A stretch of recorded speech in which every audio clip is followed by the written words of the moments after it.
കാതിലെത്തും പത്രങ്ങൾ media one podcast ആരംഭിക്കുകയാണ്. ഇന്ന് 2025 ഫെബ്രുവരി 24 തിങ്കളാഴ്ച. ഇത് PT നാസർ. ഇടഞ്ഞു നിൽക്കുന്ന ശശി തരൂർ കോൺഗ്രസിലുണ്ടാക്കുന്ന പരിഭ്രാന്തിയാണ് ഇന്ന് പത്രങ്ങളുടെ ഒന്നാം പേജിനെ സജീവമാക്കുന്നത്.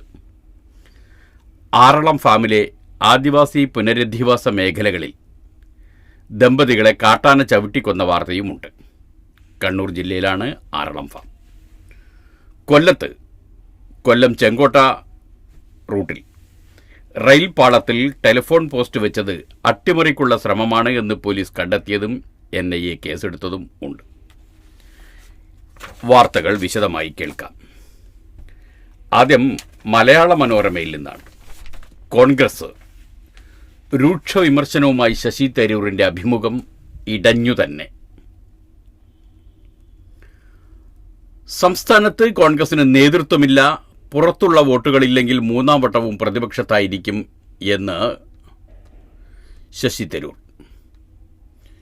കേരളത്തിൽ കോൺഗ്രസിന് നേതൃത്വമില്ലെന്ന് തരൂർ. തിരുവനന്തപുരം.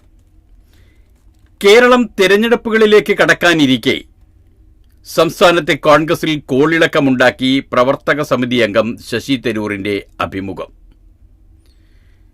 പരമ്പരാഗതമായി ലഭിക്കുന്നവർക്ക് പുറത്തുള്ള വോട്ടുകൾ ആകർഷിക്കാൻ കഴിഞ്ഞില്ലെങ്കിൽ തുടർച്ചയായി മൂന്നാം തവണയും പാർട്ടിക്ക് പ്രതിപക്ഷത്തിരിക്കേണ്ടി വരുമെന്നും സംസ്ഥാനത്തെ കോൺഗ്രസിൽ നേതൃത്വത്തിൻ്റെ അഭാവമുണ്ടെന്ന ചിന്ത ഒട്ടേറെ പ്രവർത്തകർക്കുണ്ടെന്നും ഇംഗ്ലീഷ് മാധ്യമത്തിൻ്റെ പോഡ്കാസ്റ്റിൽ അദ്ദേഹം പറഞ്ഞു. കോൺഗ്രസ് വിടുന്നത് ശരിയാണെന്ന് താൻ കരുതുന്നില്ലെന്നും പാർട്ടിക്ക് പുറത്ത് സ്വതന്ത്രനായി നിൽക്കാനുള്ള സ്വാതന്ത്ര്യം ആർക്കുമുണ്ടെന്നും അദ്ദേഹം ചൂണ്ടിക്കാട്ടി. ഭാവി നീക്കങ്ങൾ സംബന്ധിച്ച അഭ്യൂഹങ്ങൾക്ക് അദ്ദേഹം തുടക്കമിടുന്നു. ഈ മാസം 18 ഡൽഹിയിൽ രാഹുൽ ഗാന്ധിയുമായി നടത്തിയ കൂടിക്കാഴ്ചയ്ക്ക് മുൻപാണ് പോഡ്കാസ്റ്റിനുള്ള അഭിമുഖത്തിൽ ശശി തരൂർ പങ്കെടുത്തത്. സംസ്ഥാനത്ത് കോൺഗ്രസിന്റെ ഏറ്റവും സ്വീകാര്യതയുള്ള മുഖം തരൂരിൻ്റേതാണെന്ന് യുവ നേതാക്കളിൽ പലരും അഭിപ്രായപ്പെട്ടതായി പോഡ്കാസ്റ്റിൽ ചൂണ്ടിക്കാട്ടിയപ്പോൾ അദ്ദേഹം നൽകുന്ന മറുപടി ഇങ്ങനെയാണ്: അത് കേൾക്കുമ്പോൾ എനിക്ക് സന്തോഷമുണ്ട്. അവർ മാത്രമല്ല, ചില ഘടകകക്ഷി നേതാക്കളും ഇക്കാര്യം എന്നോട് സംസാരിച്ചിട്ടുണ്ട്. ഇതുമായി ബന്ധപ്പെട്ട് 1-2 അഭിപ്രായ സർവേകളും കണ്ടിട്ടുണ്ട്. ഒരു ശ്രമവും നടത്താതെ, കേരളത്തിൽ ഒരു പ്രചരണവും നടത്താതെ ആൾക്കാരുടെ മനസ്സിൽ ഞാൻ മുന്നിൽ നിൽക്കുന്നുണ്ട്. അതിനെ ഉപയോഗിക്കാൻ പാർട്ടിക്ക് താല്പര്യമുണ്ടെങ്കിൽ ഞാൻ ഉണ്ടാകും. താല്പര്യമില്ലെങ്കിൽ ഞാൻ എൻ്റെ കാര്യം നോക്കാം. എനിക്ക് സമയം ചെലവഴിക്കാൻ മറ്റു വഴികളില്ലെന്ന് വിചാരിക്കരുത്. എനിക്ക് എഴുത്തുണ്ട്, പുസ്തകങ്ങളുണ്ട്, പ്രഭാഷണങ്ങളുണ്ട്, ലോകം മുഴുവൻ ഓടി നടക്കാനുള്ള ക്ഷണങ്ങളുണ്ട്. അത്രയുമാണ് ശശി തരൂർ പറഞ്ഞിരിക്കുന്നത്. തരൂരിൻ്റെ പരാമർശങ്ങളിൽ കടുത്ത അതൃപ്തി പ്രകടിപ്പിച്ച് പാർട്ടി നേതൃത്വം. രാജകൊട്ടാരത്തിലെ വിദൂഷകരെ പോലെ രാജാവിനെ തൃപ്തിപ്പെടുത്താൻ ചില രാജഭക്തർ ഇറങ്ങിയിട്ടുണ്ടെന്നും പിണറായി സർക്കാർ 3.0 എന്ന് അവർ പറയുന്നതെന്നും തരൂരിൻ്റെ പേര് പറയാതെ പിണറായി സർക്കാർ 3.0 എന്നാണ് അവർ പറയുന്നതെന്നും തരൂരിൻ്റെ പേര് പറയാതെ സംഘടനാകാര്യ ജനറൽ സെക്രട്ടറി KC വേണുഗോപാൽ വിമർശിച്ചു. തരൂർ അതിരുവിടരുതെന്ന് പറഞ്ഞ KPCC പ്രസിഡന്റ് K സുധാകരൻ സ്വരം കടുപ്പിച്ചു. മറുവശത്ത് തരൂരിനെ പിന്തുണച്ച് CPM സംസ്ഥാന സെക്രട്ടറി MV ഗോവിന്ദനും മുതിർന്ന നേതാക്കളായ EP ജയരാജനും തോമസ് ഐസക്കും രംഗത്ത് വന്നു. തരൂർ അനാഥനാകില്ലെന്ന് പറഞ്ഞ് CPMന്റെ വാതിലും തുറന്നിട്ടു. കോൺഗ്രസിലെ തർക്കത്തിലുള്ള അതൃപ്തി മുസ്ലിം ലീഗ് പരസ്യമാക്കി. ആഭ്യന്തര പ്രശ്നങ്ങൾ കോൺഗ്രസ് പരിഹരിക്കണമെന്നും തെരഞ്ഞെടുപ്പ് അടുത്തിരിക്കെ ഇത്തരം വിവാദങ്ങൾ ഗുണം ചെയ്യില്ലെന്നും സംസ്ഥാന പ്രസിഡന്റ് പാണക്കാട് സാദിഖ് അലി ശിഹാബ് തങ്ങളും PK കുഞ്ഞാലിക്കുട്ടിയും പറഞ്ഞു. അങ്ങനെയാണ് ഉണ്ടായത്. അതേസമയം തന്നെ ഇതിൻ്റെ വിശദാംശങ്ങളെ മലയാള മനോരമയുടെ സുജിത് നായർ അവലോകനം ചെയ്യുന്നുണ്ട്. ശശി തരൂരിൻ്റെ കരുനീക്കം ലക്ഷ്യം വ്യക്തം, വഴി അവ്യക്തം എന്നാണ്. അതിൽ തരൂരിൻ്റെ വാദത്തിൻ്റെ വിശദാംശങ്ങളും മനോരമ നൽകുന്നുണ്ട്. ജയിക്കാൻ കോൺഗ്രസിൻ്റെ സ്വന്തം വോട്ട് ബാങ്ക് മാത്രം പോരാ എന്നാണ് തരൂർ പറയുന്നത്. തരൂർ പറയുന്നത് ഇങ്ങനെയാണ്. തിരുവനന്തപുരം. ദേശീയ സംസ്ഥാന തലത്തിൽ സ്വന്തം വോട്ട് ബാങ്ക് കൊണ്ട് മാത്രം കോൺഗ്രസിന് ജയിക്കാനാവില്ലെന്ന് വിവാദ അഭിമുഖത്തിൽ ശശി തരൂർ MP. തിരുവനന്തപുരത്ത് താൻ 4 തവണ ജയിച്ചത് കോൺഗ്രസിന്റെ പരമ്പരാഗത വോട്ടുകൾക്ക് പുറത്തുള്ളവ കൂടി നേടിയിട്ടാണ്. കോൺഗ്രസും ആ രീതിയിൽ എത്ര വിപുലപ്പെടുത്തണമെന്നും തരൂർ ഇംഗ്ലീഷ് മാധ്യമത്തിന് നൽകിയ അഭിമുഖത്തിൽ ചൂണ്ടിക്കാട്ടി. കഴിഞ്ഞ 2 തവണയും ഒപ്പം നിൽക്കാത്തവരുടെ പിന്തുണ പാർട്ടിക്ക് ഇക്കുറി വേണം. ഐക്യരാഷ്ട്ര സംഘടനയിലെ സേവനത്തിനു ശേഷം US സ്വസ്ഥമായി കഴിഞ്ഞിരുന്ന താൻ സോണിയാഗാന്ധി, ഡോക്ടർ മൻമോഹൻ സിംഗ്, രമേശ് ചെന്നിത്തല എന്നിവരുടെ നിർബന്ധത്തിലാണ് ഇന്ത്യയിലെത്തി രാഷ്ട്രീയത്തിൽ ചേർന്നത്. താൻ രാഷ്ട്രീയക്കാരെ പോലെയല്ല ചിന്തിക്കുന്നതെന്നും തനിക്ക് ബോധ്യമുള്ള കാര്യങ്ങളിൽ പ്രതികരിക്കുമ്പോൾ രാഷ്ട്രീയ പ്രത്യാഘാതങ്ങളെക്കുറിച്ച് ആലോചിക്കാറില്ലെന്നും പ്രധാനമന്ത്രി നരേന്ദ്രമോദിയെയും സംസ്ഥാന സർക്കാരിനെയും പ്രശംസിച്ചതിനെക്കുറിച്ച് ചോദ്യത്തിന് അദ്ദേഹം മറുപടി നൽകി. ഇത്തരം പരാമർശങ്ങളോട് പൊതുജനങ്ങൾക്ക് എതിർപ്പില്ലെന്നും അദ്ദേഹം കൂട്ടിച്ചേർത്തു. ഭൂരിഭാഗം ആളുകളും പാർട്ടി അംഗങ്ങളല്ല. അവരിൽ പലരും ന്യായമായി ചിന്തിക്കുന്നവരാണ്. സർക്കാർ നല്ല കാര്യം ചെയ്യുമ്പോൾ അവർ പ്രശംസിക്കും, തെറ്റ് ചെയ്യുമ്പോൾ വിമർശിക്കും. എൻ്റെ പരാമർശങ്ങളെ പൊതുജനം ഇന്നുവരെ വിമർശിക്കുന്നത് ഞാൻ കണ്ടിട്ടില്ല. പക്ഷെ പാർട്ടിക്കുള്ളിൽ വിമർശിക്കപ്പെടുന്നു. എതിരാളികളെക്കുറിച്ച് എന്തിന് നല്ല കാര്യങ്ങൾ പറയുന്നു എന്നവർ ചോദിക്കുന്നു. എതിരാളികൾ നല്ല കാര്യങ്ങൾ ചെയ്യുമ്പോൾ അത് അംഗീകരിക്കണം, തരൂർ വ്യക്തമാക്കി. അതാണ് തരൂരിൻ്റെ ലൈൻ. പ്രവർത്തക സമിതി അംഗം പാർട്ടിക്കുള്ളിൽ അഭിമാനകരമായ പദവിയാണെങ്കിലും ക്ഷണിതാക്കളെയും സംസ്ഥാന ചുമതലക്കാരെയും അടക്കം വിളിച്ചുകൂട്ടി 100ഓളം പേരെ ഉൾപ്പെടുത്തി വിശാല പ്രവർത്തക സമിതി ചേരുന്നതിലും തരൂർ അതൃപ്തി പ്രകടിപ്പിച്ചു. അങ്ങനെയാണ് അദ്ദേഹത്തിൻ്റെ പാർട്ടിയോടുള്ള നിലപാട്, പാർട്ടിയുടെ വോട്ട് ശേഖരിക്കാനുള്ള ശക്തിയോടുള്ള നിലപാടൊക്കെ അങ്ങനെയാണ്. ഇതുകൂടി കൊടുത്ത ശേഷമാണ് മലയാള മനോരമ ശശി തരൂരിൻ്റെ കരുനീക്കം അവലോകനം ചെയ്യുന്നത്. ലക്ഷ്യം വ്യക്തമാണ്, പക്ഷേ വഴി അവ്യക്തമെന്ന് സുജിത് നായർ പറയുന്നു. തിരുവനന്തപുരം മുഖ്യമന്ത്രി സ്ഥാനം ആഗ്രഹിക്കുന്നെന്ന് മാത്രമല്ല തരൂർ തുറന്നു പറഞ്ഞിരിക്കുന്നത്. മുഖ്യമന്ത്രി സ്ഥാനാർത്ഥിയായി തന്നെ മുന്നിൽ നിർത്തിയാലേ UDF വിജയിക്കൂ എന്ന അവകാശവാദവും വാക്കുകളിൽ ഒളിഞ്ഞിരിക്കുന്നു. സ്വയം മുഖ്യമന്ത്രി സ്ഥാനാർത്ഥിയായി തരൂർ അവതരിക്കുന്നതിനെ ആശ്ചര്യത്തോടെയാണ് രാഷ്ട്രീയ കേന്ദ്രങ്ങൾ കാണുന്നത്. പ്രവർത്തക സമിതി അംഗം എന്ന നിലയിലും സ്വീകാര്യത കണക്കിലെടുത്തും മുഖ്യമന്ത്രി സ്ഥാനം തരൂർ ആഗ്രഹിക്കുന്നത് സ്വാഭാവികമാകാം. പക്ഷേ സംസ്ഥാന നേതൃനിരയുടെ ഭാഗമായല്ല അദ്ദേഹം പ്രവർത്തിക്കുന്നത്. തലസ്ഥാനത്തോ കേരളത്തിലോ അദ്ദേഹം ഉണ്ടാകുന്ന ദിവസങ്ങൾ തന്നെ കുറവാണ്. ലോക്സഭാംഗവും പ്രവർത്തക സമിതി അംഗവും പാർലമെന്റിലെ വിദേശകാര്യ സ്റ്റാൻഡിംഗ് കമ്മിറ്റിയുടെ ചെയർമാൻ എന്ന നിലയിലും ദേശീയ രാഷ്ട്രീയത്തിൻ്റെ ഭാഗമായാണ് സംസ്ഥാന നേതൃത്വം തരൂരിനെ കാണുന്നത്. ഈ പദവികളെല്ലാം ഉണ്ടെങ്കിലും അർഹമായ റോൾ ഇല്ലെന്ന് തരൂരും വിചാരിക്കുന്നു. അതുകൊണ്ട് തന്നെ 2026 നിയമസഭാ തെരഞ്ഞെടുപ്പിൽ തന്നെ കേരളത്തിൽ പ്രയോജനപ്പെടുത്തുകയാണ് വേണ്ടതെന്ന ഇംഗിതമാണ് അദ്ദേഹത്തിൻ്റെ വാക്കുകളിൽ. ആ ആഗ്രഹം പറയുക മാത്രമല്ല അദ്ദേഹം ചെയ്തത്, അത് നിറവേറ്റപ്പെടുന്നില്ലെങ്കിൽ വേറെ വഴി നോക്കുമെന്ന് മുന്നറിയിപ്പ് നൽകുന്നു. അത് മറ്റൊരു പാർട്ടിയിൽ ചേരാനുള്ള പുറപ്പാടല്ലെന്നും എഴുത്തിൻ്റെയും വായനയുടെ വഴിയാണെന്നും വിശദീകരിച്ചെങ്കിലും അങ്ങനെ സ്വതന്ത്രനായി തുടരുക എളുപ്പമല്ലെന്നും പാർട്ടി പിന്തുണ ആവശ്യമാണെന്നും കൂട്ടിച്ചേർത്ത് ആശയക്കുഴപ്പവും നിലനിർത്തുന്നുണ്ട്. അങ്ങനെ പോകുന്നു സുജിത് നായരുടെ അവലോകനം, ശശി തരൂർ അവലോകനം. അതിനിടയിൽ കാട്ടാനക്കലി ആറളത്ത് ആദിവാസി ദമ്പതികൾ കൊല്ലപ്പെട്ടു, ചവിട്ടിയരച്ചു 2 ജീവൻ കൂടി എന്നാണ്. പ്രതിഷേധവുമായി നാട്ടുകാർ മൃതദേഹങ്ങൾ തടഞ്ഞുവെച്ചു. കണ്ണൂർ ഇരിട്ടി കാട്ടാനക്കലിയിൽ 2 ജീവൻ കൂടി പൊലിഞ്ഞു. ആറളം ഫാം പുനരധിവാസ മേഖലയിലെ 13ാം ബ്ലോക്കിൽ കശുവണ്ടി ശേഖരിച്ച് മടങ്ങുകയായിരുന്ന ആദിവാസി ദമ്പതികളെ കാട്ടാന ചവിട്ടിക്കൊന്നു. കശുവണ്ടി ശേഖരിച്ച് മടങ്ങുകയായിരുന്ന ആദിവാസി ദമ്പതികളെ കാട്ടാന ചവിട്ടിക്കൊന്നു. അമ്പലക്കണ്ടി പ്രദേശത്തെ പ്ലോട്ട് നമ്പർ 1542 താമസിക്കുന്ന വെള്ളിക്ക് 80 വയസ്സാണ്. ഭാര്യ ലീലയ്ക്ക് 75 വയസ്സും എന്നിവരാണ് കൊല്ലപ്പെട്ടത്. ഇരുവരും സംഭവസ്ഥലത്തു തന്നെ മരിച്ചു. മൃതദേഹങ്ങൾ ചവിട്ടി അരച്ച നിലയിലാണ്. രാത്രി വൈകിയും ഇവിടെ നിന്ന് കാട്ടാനക്കൂട്ടം ഒഴിഞ്ഞുപോയിട്ടില്ല. രോഷാകുലരായ നാട്ടുകാർ മൃതദേഹങ്ങൾ പോസ്റ്റ്മോർട്ടത്തിന് കൊണ്ടുപോകാൻ അനുവദിക്കാതെ തടഞ്ഞുവെച്ചു. രാത്രി 11:30 മൃതദേഹങ്ങൾ ആശുപത്രിയിലേക്ക് മാറ്റാനായത്. കൊല്ലപ്പെട്ട ദമ്പതികളുടെ മക്കൾ ലക്ഷ്മി, ശ്രീധരൻ, വേണു, ചാലി എന്നിവരാണ്. മരുമക്കൾ കുഞ്ഞിക്കണ്ണൻ, മിനി, ചന്ദ്രി, നാരായണി എന്നിവർ. ആദിവാസികളെ താമസിപ്പിച്ചെടുത്താണ് ആനവിളയാട്ടമുള്ളത്. ആറളം ഫാമിൽ കാട്ടാന ആക്രമണത്തിൽ കൊല്ലപ്പെട്ടവരുടെ എണ്ണം 14,000. ഇതിൽ 10 മരണവും പുനരധിവാസ മേഖലയിലാണ്. ആന ഒഴിയാത്ത അവസ്ഥയാണ് ഇവിടെ. ഫെൻസിംഗ് തകർത്താണ് ആനകൾ ഫാമിൽ തമ്പടിക്കുന്നത്. ആന മതിലിൻ്റെ പണി നടക്കുന്നേയുള്ളൂ. ഭൂരഹിതരായ ആദിവാസികളെ പുനരധിവസിപ്പിക്കാനായി 2004 കേന്ദ്ര സർക്കാരിൻ്റെ ഉടമസ്ഥതയിലുള്ള ഫാം സംസ്ഥാന സർക്കാർ ഏറ്റെടുത്തത്. ഫാമിൻ്റെ പകുതി ആദിവാസികൾക്ക് വിതരണം ചെയ്തെങ്കിലും വന്യമൃഗ ഭീതിയില്ലാതെ ജീവിക്കാനുള്ള സാഹചര്യം ഇനിയും ഒരുക്കിയിട്ടില്ല. നഷ്ടപരിഹാരം 20 ലക്ഷം മന്ത്രി ഇന്ന് ആറളത്ത്. ആറള ഫാമിൽ വെള്ളി, ഭാര്യ ലീല എന്നിവരെ കാട്ടാന ചവിട്ടിക്കൊന്ന സംഭവത്തിൽ കുടുംബത്തിനാകെ 20 ലക്ഷം രൂപ നഷ്ടപരിഹാരം നൽകാനും ആദ്യ ഗഡുവായ 10 ലക്ഷം രൂപ ഇന്ന് തന്നെ വിതരണം ചെയ്യാനും ജില്ലാ കളക്ടറുടെ അധ്യക്ഷതയിൽ ചേർന്ന അടിയന്തര ദുരന്ത നിവാരണ സമിതി യോഗം തീരുമാനിച്ചു.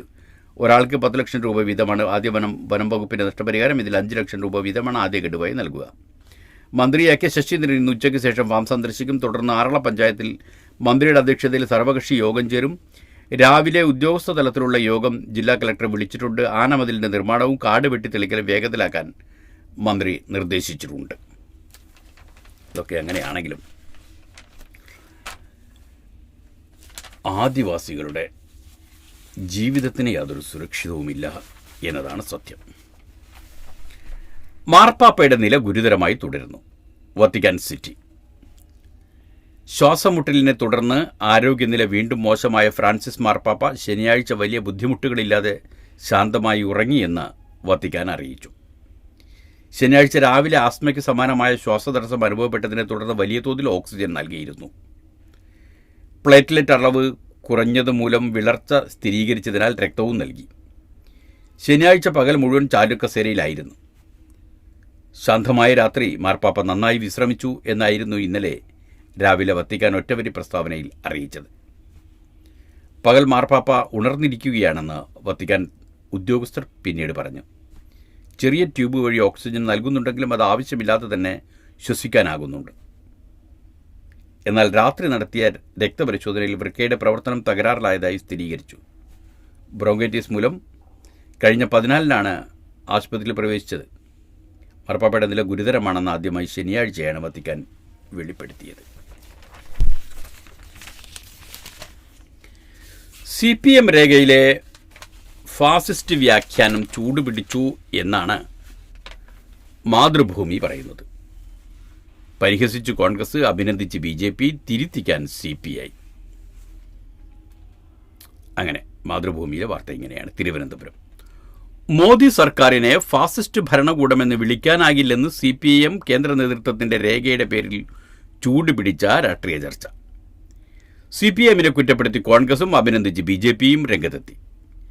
അതേസമയം മുൻ നിലപാടിൽ ഒരു മാറ്റവുമില്ലാതെ കരട് രാഷ്ട്രീയ പ്രമേയത്തിലെ ഒരു പദാവലിക്കുള്ള വിശദീകരണം മാത്രമാണ് രേഖയിലുള്ളതെന്നാണ് CPIMൻ്റെ മറുപടി. അതിനിടെ CPIM തിരുത്തണമെന്ന ആവശ്യവുമായി CPI സംസ്ഥാന സെക്രട്ടറി ബിനോയ് വിശ്വം രംഗത്തെത്തി. BJP പുരോഗമന പാർട്ടിയാണെന്ന് CPIM എന്ന് പറയുമെന്നാണ് ഇന്ന് കാത്തിരിക്കുന്നതെന്ന് കോൺഗ്രസ് പ്രവർത്തക സമിതി അംഗം രമേശ് ചെന്നിത്തല പ്രതികരിച്ചു. BJP പുരോഗമന പാർട്ടിയാണെന്ന് CPIM എന്ന് പറയുമെന്നാണ് ഇനി കാത്തിരിക്കുന്നത് എന്ന്. അതാണ് ചെന്നിത്തലയുടെ പ്രതികരണം. CPIMും LDFും BJPയുമായി രഹസ്യമായും പരസ്യമായും കൂട്ടുകെട്ട് ഉണ്ടാക്കുകയല്ലേ? കഴിഞ്ഞ നിയമസഭാ തെരഞ്ഞെടുപ്പിൽ വിജയിച്ച BJPയുടെ വോട്ട് കൊണ്ടല്ലേ? CPIM ജനങ്ങളെ കബളിപ്പിക്കുകയാണെന്നും ചെന്നിത്തല വിശദീകരിച്ചു. കോൺഗ്രസിനെ ഫാസിസ്റ്റ് എന്ന് വിളിക്കുന്നവരാണ് അപഹാസ്യരാവുന്നവരെന്നും മോദി സർക്കാരിനെ ഫാസിസ്റ്റ് എന്ന് വിളിക്കുന്നവരാണ് അപഹാസ്യരാവുന്നവരെന്നും CPIMന് വൈകിയെങ്കിലും ബോധമുണ്ടായത് നല്ല കാര്യമാണെന്നും BJP general secretary MT Ramesh പ്രശംസിച്ചു. പൂരം MT രമേശിൻ്റെ പ്രശംസ വരെ കിട്ടിയ പാർട്ടിയാണ് CPIM. അതുപോലെ ക്ഷേത്രോത്സവങ്ങളുടെ ക്ഷണക്കത്തിൽ ജാതി പേര് വേണ്ട എന്ന് മദ്രാസ് ഹൈക്കോടതിയുടെ വിധിയുണ്ട്. ചെന്നൈ. ക്ഷേത്രോത്സവങ്ങളുടെ ഭാഗമായുള്ള ക്ഷണക്കത്തിൽ ജാതി നാമങ്ങൾ പരാമർശിക്കരുതെന്ന് മദ്രാസ് ഹൈക്കോടതി.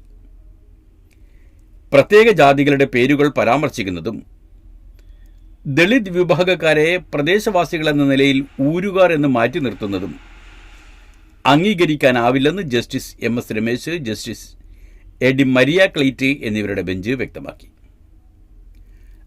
നാദിയമ്മൻ ക്ഷേത്രോത്സവത്തിൻ്റെ ക്ഷണക്കത്തിൽ ദളിത് വിഭാഗക്കാരുടെ പേരുകൂടി ഉൾപ്പെടുത്തണമെന്നാവശ്യപ്പെട്ട് പ്രദേശവാസിയായ KP സെൽവരാജ് സമർപ്പിച്ച പൊതുതാൽപര്യ ഹർജി പരിഗണിക്കുകയായിരുന്നു കോടതി. ദളിത് വിഭാഗക്കാർ ഉത്സവാഘോഷത്തിന് സംഭാവന നൽകുന്നില്ലെന്ന് ആരോപിച്ചാണ് അവരുടെ പേരുകൾ ക്ഷണക്കത്തിൽ നിന്ന് ഒഴിവാക്കിയത്. ഇത് വിവേചനപരമായ നടപടിയാണ്. ക്ഷേത്രോത്സവങ്ങൾ എല്ലാവരെയും ഉൾക്കൊള്ളുന്ന ആഘോഷമാകണം. എല്ലാവരെയും എന്ന നിർവചനത്തിൽ ദളിതരും ഉൾപ്പെടുമെന്നും അവരെ മാറ്റി നിർത്തുന്നത് അംഗീകരിക്കാനാവില്ലെന്നും കോടതി ചൂണ്ടിക്കാട്ടി. മദ്രാസ് ഹൈക്കോടതിയുടേതാണ് ഈ നിർദ്ദേശം. റെയിൽവേ പാളത്തിൽ ടെലിഫോൺ പോസ്റ്റ് അട്ടിമറി ശ്രമം എന്ന് പോലീസ് മാധ്യമത്തിൻ്റെ 1-ാം പേജിൽ നൽകിയിരിക്കുന്ന വാർത്തയാണ്. കുണ്ടറ കൊല്ലം ചെങ്കോട്ട റെയിൽവേ പാതയിൽ കുണ്ടറ നെടുമ്പായക്കുളം ഭാഗത്ത് റെയിൽവേ പാളത്തിൽ ടെലിഫോൺ പോസ്റ്റ് വെച്ച സംഭവത്തിൽ അട്ടിമറി ശ്രമത്തിന് കുണ്ടറ പോലീസ് കേസെടുത്തു. സംഭവ ദിവസം രാത്രിയിൽ റെയിൽവേ പോലീസിന് വിവരമറിയിച്ച പള്ളിമുക്ക് ലെവൽ ക്രോസിലെ ഗേറ്റ് കീപ്പർ ആനന്ദിന്റെ മൊഴിയുടെ അടിസ്ഥാനത്തിലാണ് റെയിൽവേ ആക്ട് 1989 151-153 പ്രകാരം FIR രജിസ്റ്റർ ചെയ്തത്. സംഭവത്തിന് 24 മണിക്കൂർ തികയും മുമ്പ് തന്നെ പ്രതികളായ ഇളമ്പള്ളൂർ സ്വദേശി അരുൺ, പെരുമ്പുഴ സ്വദേശി രാജേഷ് എന്നിവരെ കുണ്ടറ പോലീസ് അറസ്റ്റ് ചെയ്തിരുന്നു. പ്രതികളെ NIA ഉദ്യോഗസ്ഥരും മധുരയിൽ നിന്നെത്തിയ ഉന്നത റെയിൽവേ ഉദ്യോഗസ്ഥരും ശനിയാഴ്ച രാത്രി തന്നെ ചോദ്യം ചെയ്തു. ഞായറാഴ്ച പുലർച്ചെയോടെയാണ് അറസ്റ്റ് രേഖപ്പെടുത്തിയത്. ടെലിഫോൺ പോസ്റ്റിന്റെ ചുവട് ഭാഗത്തുള്ള കാസ്റ്റ് അയൺ പൊട്ടിക്കാൻ വേണ്ടിയാണ് പാളയത്തിനു കുറുകെ പോസ്റ്റ് വെച്ചതെന്നാണ് പ്രതികൾ ചോദ്യം ചെയ്യലിൽ പറഞ്ഞത്. എന്നാൽ അപകട സാധ്യത അറിയാമായിരുന്നിട്ടും 2ാം തവണയും പോസ്റ്റ് എടുത്തു വെച്ചത് ഗൗരവത്തിലെടുത്താണ് അട്ടിമറി ശ്രമത്തിനുള്ള വകുപ്പുകൾ ചുമത്തി പോലീസ് കേസെടുത്തത്. ഫോറൻസിക് ഡോഗ് സ്ക്വാഡ് വിഭാഗവും സ്ഥലത്തെത്തി തെളിവുകൾ ശേഖരിച്ചു. പ്രതികളെ കോടതിയിൽ ഹാജരാക്കി റിമാൻഡ് ചെയ്തു.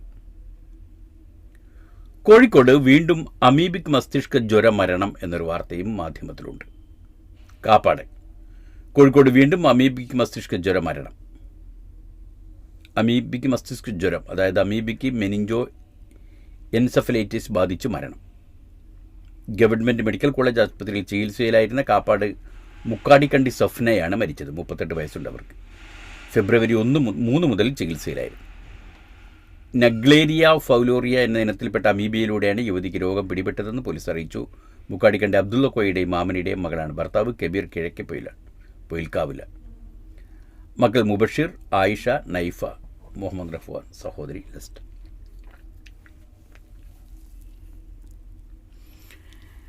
മുണ്ടക്കൈ പുനരധിവാസം സംബന്ധിച്ചൊരു വാർത്തയും മാധ്യമത്തിൽ 1-ാം പേജിലുണ്ട്. അത് ഭൂരിഭാഗം കുടുംബങ്ങളും പട്ടികയ്ക്ക് പുറത്ത് എന്നതാണ്.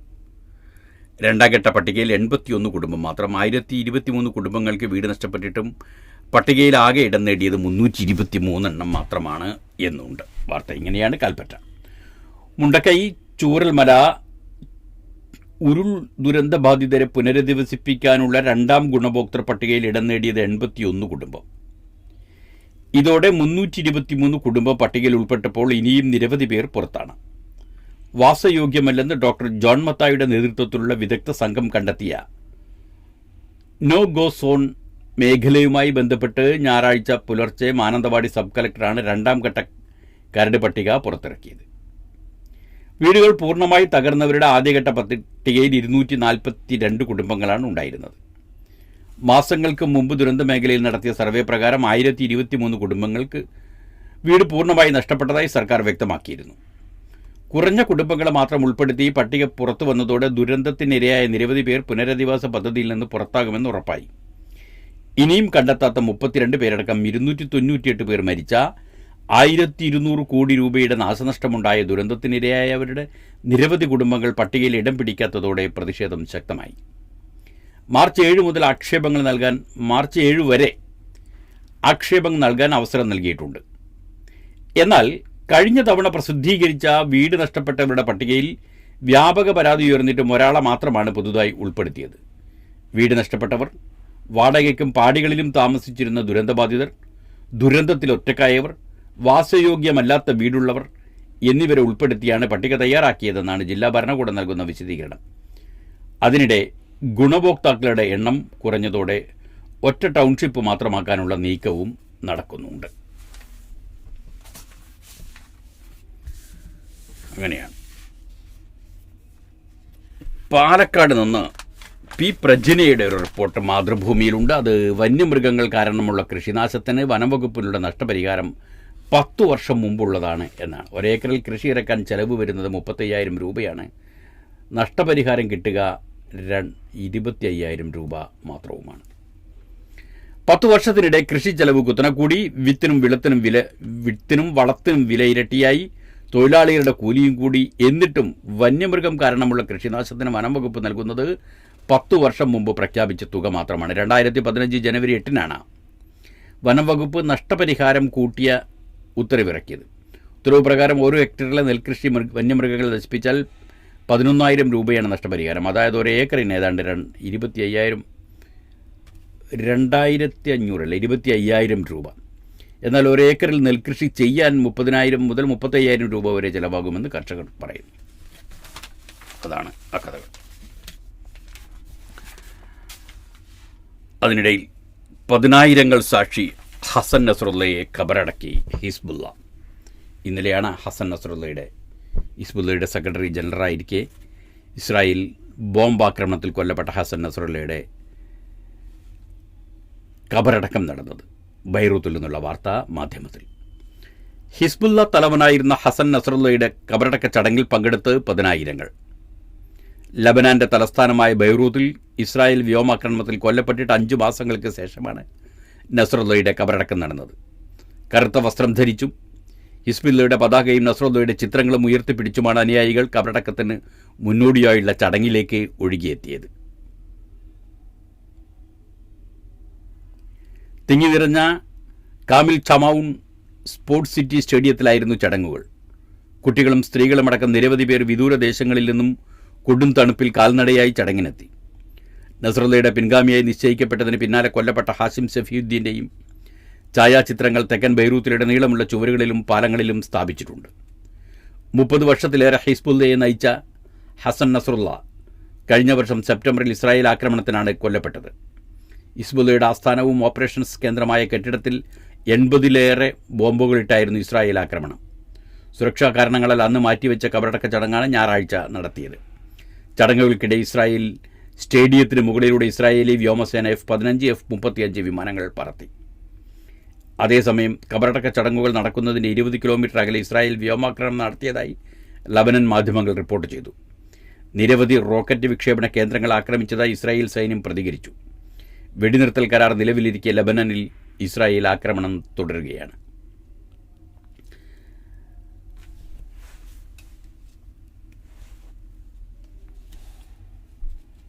തടവുകാരുടെ മോചനം നീട്ടിവെച്ച് ഇസ്രായേൽ. ഹമാസിൻ്റെ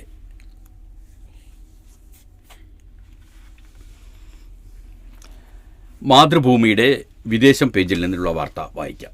ജെറൂസലേം. ശനിയാഴ്ച ഹമാസ് വിട്ടയച്ച 6 ബന്ദികൾക്ക് പകരം കൈമാറേണ്ടിയിരുന്ന 620 പലസ്തീൻ തടവുകാരെ മോചിപ്പിക്കാതെ ഇസ്രായേൽ. അടുത്ത ഘട്ടത്തിൽ മോചിപ്പിക്കുന്ന ബന്ദികളുടെ കാര്യത്തിൽ ഉറപ്പ് കിട്ടും വരെ തടവുകാരുടെ മോചനം വൈകിപ്പിക്കുമെന്ന് ഇസ്രായേൽ പ്രധാനമന്ത്രി ബെഞ്ചമിൻ നെതന്യാഹുവിൻ്റെ ഓഫീസ് അറിയിച്ചു. ബന്ദികളെ വേദി കെട്ടി ആൾക്കൂട്ടത്തിന് മുന്നിൽ പ്രദർശിപ്പിച്ച് കൈമാറരുതെന്ന് ഇസ്രായേലിൻ്റെ നിബന്ധന പാലിക്കുമെന്ന് ഉറപ്പും ഹമാസ് നൽകണം. അതേസമയം ഇസ്രായേൽ തടവുകാരെ വിട്ടയക്കാത്തത് വെടിനിർത്തൽ അപകടത്തിലാക്കുമെന്ന് ഹമാസ് വക്താവ് അബ്ദുൽ ലത്തീഫ് അൽ ഖാനു പ്രതികരിച്ചു. ശനിയാഴ്ച 2 തവണയായി 6 ബന്ദികളെയാണ് ഹമാസ് വിട്ടയച്ചത്. അതോടെ 42 ദിവസത്തിനിടെ ആദ്യഘട്ട വെടിനിർത്തലിനിടെ ജീവനോടെ വിട്ടയക്കേണ്ടിയിരുന്ന എല്ലാ ബന്ദികളെയും ഹമാസ് മോചിപ്പിച്ചു. ഇനി ഈ ഘട്ടത്തിൽ 4 ബന്ദികളുടെ മൃതദേഹമാണ് കൈമാറാനുള്ളത്. അത് അടുത്ത ആഴ്ചയാണ് നടക്കേണ്ടത്. അതേസമയം ഈ 4 മൃതദേഹങ്ങളുടെ കാര്യത്തിലാണോ ശേഷിക്കുന്ന എല്ലാ ബന്ദികളുടെയും കാര്യത്തിലാണോ ഇസ്രായേലിന് ഉറപ്പ് വേണ്ടതെന്ന കാര്യത്തിൽ വ്യക്തതയില്ല. ജീവനോടെയുള്ള ബന്ദികളുടെയും കൊല്ലപ്പെട്ടവരുടെ മൃതദേഹങ്ങൾ ചടങ്ങു നടത്തി കൈമാറിയത് അന്താരാഷ്ട്ര നിയമങ്ങളുടെ ലംഘനമാണെന്ന് UN പറഞ്ഞിരുന്നു. അതേസമയം പലസ്തീൻകാരുടെ ഐക്യം പ്രകടിപ്പിക്കുന്നതിന് വേണ്ടി മാത്രമാണ് ചടങ്ങ് നടത്തുന്നതെന്നാണ് ഹമാസിൻ്റെ നിലപാട്. ശനിയാഴ്ചത്തെ ബന്ദിമോചനത്തിന് പിന്നാലെ ബന്ദി കൈമാറ്റം വീക്ഷിക്കുന്ന എവ്ദിയാർ ഡേവിഡ്, ഗെയ്ഗിൽ ബൊദദലാൽ എന്നീ ബന്ദികളുടെ ദൃശ്യങ്ങൾ ഹമാസ് പുറത്തുവിട്ടിരുന്നു. അതിൽ ഈ പറയുന്ന ബന്ദികൾ ഹമാസ് പടയാളികളെ അവരുടെ നെറ്റിയിൽ ചുംബിക്കുന്ന ചിത്രവും പുറത്തുവിട്ടിരുന്നു. ആ ചിത്രങ്ങളാവാം ബെന്യാമിൻ നെതന്യാഹുവിനെ രോഷാകുലനാക്കിയത് എന്നും വാർത്തകൾ പുറത്തു നിന്നുണ്ട്. ഇത് സംബന്ധിച്ച് മാധ്യമത്തിലുള്ള വാർത്ത ഇങ്ങനെയാണ്. Gaza city. ബന്ദിമോചനത്തിന് പിന്നാലെ പലസ്തീൻ തടവുകാരെ മോചിപ്പിക്കാതിരുന്ന ഇസ്രായേൽ നടപടി ഗസ വെടിനിർത്തൽ കരാറിന്റെ ഗുരുതര ലംഘനമാണെന്ന് ഹമാസ്. തടവുകാരുടെ കൈമാറ്റ ചടങ്ങുകൾ അപമാനകരമാണെന്ന് ഇസ്രായേൽ പ്രധാനമന്ത്രി ബെന്യാമിൻ നെതന്യാഹുവിന്റെ വാദം തെറ്റാണെന്ന് ഹമാസ് പൊളിറ്റിക്കൽ ബ്യൂറോ അംഗം ഇസത്ത് അൽ റഷ്ക് പറഞ്ഞു. വെടിനിർത്തൽ കരാറിന്റെ ബാധ്യതയിൽ നിന്ന് ഒഴിഞ്ഞു മാറാനുള്ള ഇസ്രായേലിന്റെ ശ്രമമാണിതെന്നും ഇസത്ത് അൽ റഷ്ക് പറഞ്ഞു. വെടിനിർത്തൽ കരാർ അട്ടിമറിക്കാനുള്ള ബോധപൂർവമായ ശ്രമമാണ് നെതന്യാഹുവിന്റെ തീരുമാനം. വെടിനിർത്തൽ കരാർ ഇസ്രായേൽ നടപ്പാക്കുമെന്ന് വിശ്വസിക്കാൻ കഴിയില്ലെന്നാണ് നടപടി കാണുന്നതെന്നും അദ്ദേഹം പറഞ്ഞു. ശനിയാഴ്ച 6 ബന്ദികളെ ഇസ്രായേലിന് കൈമാറിയതിന് പിന്നാലെ 620 പലസ്തീൻ തടവുകാരെ വിട്ടയക്കണമെന്ന തീരുമാനമാണ് ഇസ്രായേൽ വൈകിപ്പിച്ചത്. ബന്ദികളെ മോചിപ്പിക്കാനുള്ള അപമാനകരമായ ചടങ്ങുകൾ അവസാനിപ്പിക്കാൻ മാത്രമേ തടവുകാരെ മോചിപ്പിക്കൂ എന്നാണ് നെതന്യാഹുവിന്റെ നിലപാട്. അതേസമയം തടവുകാരെ കൈമാറുന്ന ചടങ്ങ് അവർ അഭിമാനിക്കാനല്ലെന്നും മറിച്ച് മാന്യമായ മാനുഷിക പെരുമാറ്റമാണെന്നും ഹമാസ് വ്യക്തമാക്കി. വെടിനിർത്തൽ കരാറിന്റെ ആദ്യഘട്ടത്തിൽ അവസാനമായി ഈ ആഴ്ച ഹമാസ് 4 ബന്ദികളുടെ മൃതദേഹങ്ങൾ കൂടി കൈമാറും. ബാക്കിയുള്ള ബന്ദികളെ കരാറിന്റെ 2ാം ഘട്ടത്തിലാണ് കൈമാറുക. വെടിനിർത്തൽ നടപ്പാക്കുകയും ഇസ്രായേൽ സേന പൂർണ്ണമായി പിന്മാറുകയും ചെയ്യാതെ ബന്ദികളെ വിട്ടു നൽകില്ലെന്ന് ഹമാസ് വ്യക്തമാക്കിയിട്ടുണ്ട്.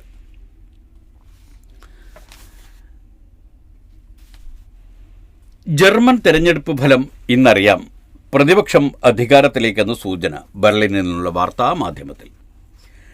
രാഷ്ട്രീയ അനിശ്ചിതാവസ്ഥയ്ക്കിടെ പൊതു തെരഞ്ഞെടുപ്പിൽ വോട്ട് ചെയ്ത് ജർമ്മനി. 6 കോടിയോളം ജനങ്ങൾ വോട്ട് ചെയ്ത തെരഞ്ഞെടുപ്പിന്റെ ഫലം ഇന്ത്യൻ സമയം തിങ്കളാഴ്ച രാവിലെ പുറത്തുവരും. വർഷങ്ങളായി കൂട്ടുകക്ഷി ഭരണം തുടർന്ന ജർമ്മനിയിൽ ഇത്തവണ വിവിധ കക്ഷികൾ ഒറ്റയ്ക്കാണ് തെരഞ്ഞെടുപ്പിന് നേരിട്ടത്. പ്രധാന പ്രതിപക്ഷമായ യാഥാസ്ഥിക ക്രിസ്ത്യൻ ഡെമോക്രാറ്റിക് കക്ഷിയിൽ CDU സ്ഥാനാർത്ഥി ഫ്രീഡറിക് മെർസ് 30% വോട്ട് നേടി അധികാരത്തിലെത്തുമെന്നാണ് സർവേകൾ പ്രവചിക്കുന്നത്. തീവ്ര വലതുപക്ഷ ആൾട്ടർനേറ്റീവ് ഫോർ ജർമ്മനി എന്ന തീവ്ര വലതുപക്ഷ പാർട്ടിക്ക് 20%, സോഷ്യൽ ഡെമോക്രാറ്റിക് പാർട്ടിക്ക് 15% വോട്ട് ലഭിക്കുമെന്നാണ് സൂചന. യൂറോപ്പിലെ ഏറ്റവും വലിയ സാമ്പത്തിക ശക്തിയായ ജർമ്മനിയുടെ മുരടിപ്പും കുടിയേറ്റവും അഭയാർത്ഥികളെ സ്വീകരിക്കുന്നതും യുക്രൈൻ യുദ്ധവുമായിരുന്നു ഇത്തവണ തെരഞ്ഞെടുപ്പിന്റെ ചൂടേറിയ ചർച്ച. യൂറോപ്പിലെ ഏറ്റവും വലിയ സാമ്പത്തിക ശക്തിയായ ജർമ്മനിയുടെ മുരടിപ്പും കുടിയേറ്റവും അഭയാർത്ഥികളെ സ്വീകരിക്കുന്നതുമൊക്കെയായിരുന്നു ഇത്തവണ ഏറ്റവും വലിയ തെരഞ്ഞെടുപ്പ് ചർച്ചകൾ. യുക്രൈൻ യുദ്ധത്തിൽ US പ്രസിഡന്റ് ഡൊണാൾഡ് ട്രംപിന്റെ നിലപാട് യൂറോപ്പിലെ മുൻമുനയിൽ നിർത്തിയിരിക്കെ ജർമ്മനിയിലെ പുതിയ ഭരണകൂടത്തിന്റെ നിലപാട് നിർണായകമാകും. യുഎസിന് ശേഷം യുക്രൈന് ഏറ്റവും അധികം ആയുധങ്ങൾ നൽകുന്ന രാജ്യമാണ് ജർമ്മനി.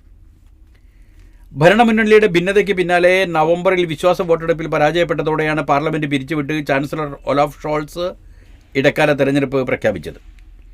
ഒലാഫിനെ തന്നെ ചാൻസലർ സ്ഥാനത്തേക്ക് ഉയർത്തിക്കാട്ടിയാണ് SDP മത്സരിക്കുന്നത്, സോഷ്യൽ ഡെമോക്രാറ്റിക് പാർട്ടി.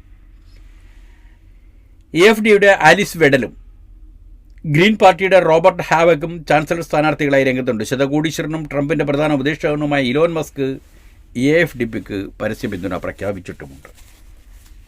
അതൊക്കെ അങ്ങനെയാണെങ്കിലും യുക്രൈൻ യുദ്ധത്തിന് 3 വയസ്സ്, സമാധാനം പുലർന്നാൽ രാജിവെക്കും എന്നാണ് സെലൻസ്കി പറഞ്ഞിരിക്കുന്നത്. പക്ഷേ ഇന്നു രാവിലെയും ഈ 3ാം വാർഷിക ദിനത്തിലും അതിഭീകരമായിരുന്നു